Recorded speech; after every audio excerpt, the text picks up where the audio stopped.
अस्सलाम वालेकुम स्टूडेंट्स, हम लोग periodic trend in physical properties में melting and boiling point discuss कर रहे थे। लेक्चर नंबर 1 में हम लोगों ने variation in a period discuss किया। अब हम वेरिएशन इन ग्रुप्स डिस्कस करेंगे। वेरिएशन इन ग्रुप्स में मेरे पास दो आप कह लें स्टैंडर्डाइज्ड ग्रुप्स को हम डिस्कस कर लेते हैं। एक मेटल्स में से ग्रुप नंबर 2 है और नॉन मेटल्स में से ग्रुप नंबर 7 है। जैसा कि आप लोगों को आइडिया है, प्रीवियस लेक्चर में हमने ये बात डिस्कस की कि मेटल्स में जो मेल्टिंग पॉइंट है डिपेंड करता है मेटेलिक बॉन्ड की स्ट्रेंथ के ऊपर, और metallic bond ultimately number of valence electrons पे डिपेंड करते हैं।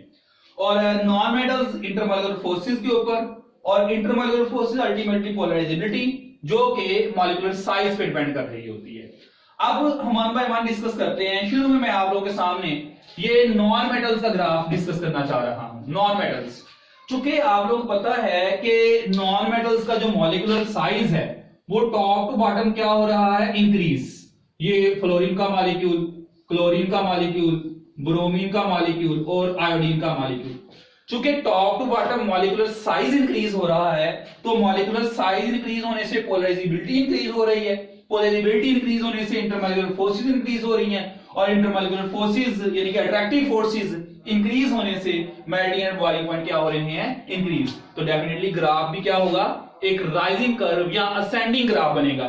तो मैं अगर इसको ग्राफिकली रिप्रेजेंट करना चाहूं तो मेरे पास एक सिंपल सा आप कह लीजिए ग्राफ बनेगा, और इसको आप ये फ्लोरीन, क्लोरीन, ब्रोमीन और आयोडीन, ये क्या है जी, फ्लोरीन का मॉलिक्यूल, क्लोरीन का मॉलिक्यूल, ब्रोमीन का मॉलिक्यूल और आयोडीन का मॉलिक्यूल।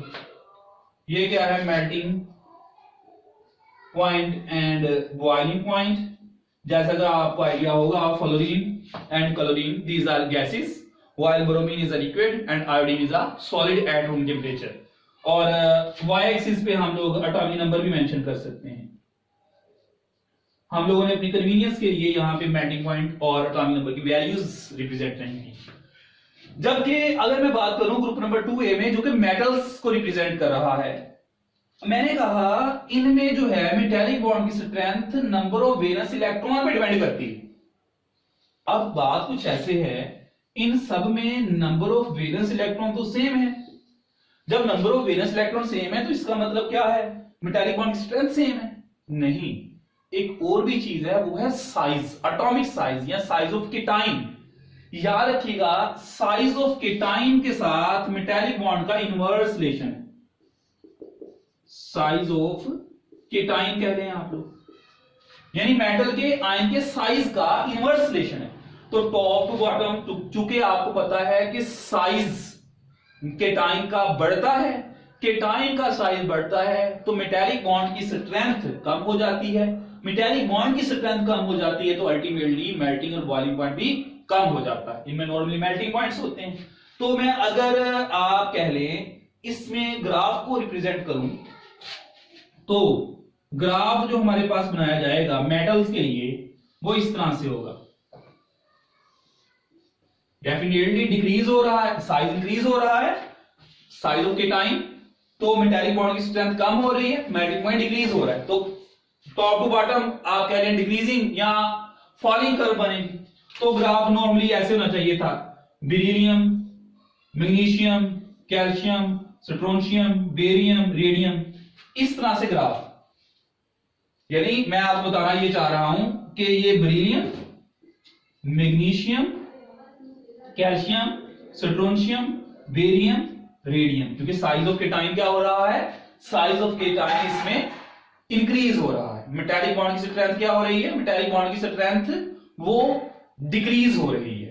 तो ऐसा कर्व बनना चाहिए था किसका, melting point and boiling point. यहां मेल्टिंग पॉइंट सिंपली आप कह रहे हैं, हम सिर्फ मेल्टिंग पॉइंट ही कह लेते हैं क्योंकि ये मेटल है सारी और सॉलिड फॉर्म में एग्जिस्ट करती हैं, इसलिए आप सिर्फ मेल्टिंग पॉइंट लिख लें, ये ज्यादा बेहतर है। और यहां पे अगेन वही चीज कि क्या चीज है मेरे पास, एटॉमिक नंबर। लेकिन यहां एक छोटी सी एबनॉर्मलिटी है, वो ये कि मैग्नीशियम हमारे पास यहां पे नहीं है। मैग्नीशियम में ये एबनॉर्मलिटी आएगी और हम इसको रिप्रेजेंट नीचे करेंगे आप कह लें बाकी तमाम एलिमेंट्स के मुकाबले में, यानी मैग्नीशियम नीचे आ गए। दरअसल एक्चुअल ग्राफ ऐसे होता है। अब क्वेश्चन है मैंने ये एबनॉर्मलिटी इसमें क्यों लिखी। देखिए इसमें कोई शक नहीं है कि वो size of cation, number of valence electron पे डिपेंड करता है, लेकिन जब हम मेटल्स की पैकिंग की बात करते हैं तो पैकिंग भी लूज भी हो सकती है, टाइट भी हो सकती है।